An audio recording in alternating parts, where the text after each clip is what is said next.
انك مجتهد وبتذاكر وبتاع؟ مش حاجه يا جماعه، كنت بدخل النتورك بس عشان اشوف الامتحانات مش اكتر. انت عارف انت كده ممكن تودي نفسك وتوديني في داهيه، صح؟ بس دي ما تخافيش، انا اللي هروح في داهيه. طب استنى بس فهمني كده بقى، انت عملت كده ازاي؟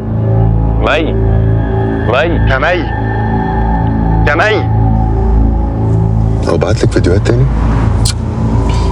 هما الفيديوهين دول بس. على فكرة انا دخلت على البروفايل بتاعه، بص. ايه ده؟ البروفايل اختفى فجأة من عندي. يعني ايه مش موجود خالص؟ يوسف ايه اللي بيحصل بجد؟ في حد دخل على موبايلي، انا ما بعملش حاجة، بص. ازاي؟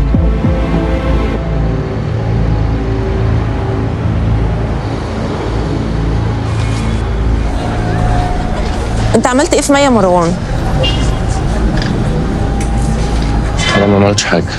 متأكد؟ والله العظيم هي اللي طلبت مني الدواء، انا جبته لها بس. وتجيبه لها ليه؟ انت مالك؟ ما اعرفش، كنت فاكر ان ده هيريحها. هي كانت تعبانة؟ مش عارف. ما تعرفش ان هي كانت متخانقة معاكوا عشان انتوا بتسرقوا الامتحانات؟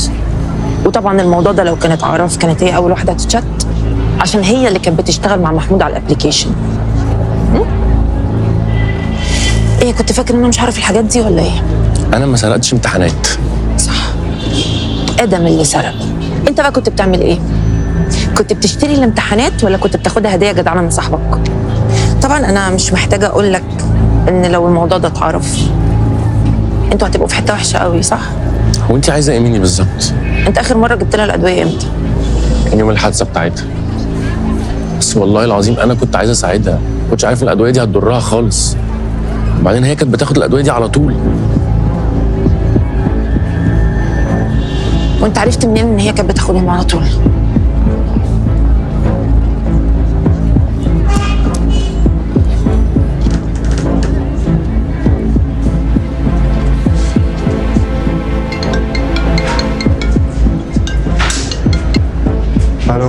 الو، انت فين؟ نادين عرفت كل حاجه، معرفش ازاي بس عرفت كل حاجه. الو ادم، انت سامعني؟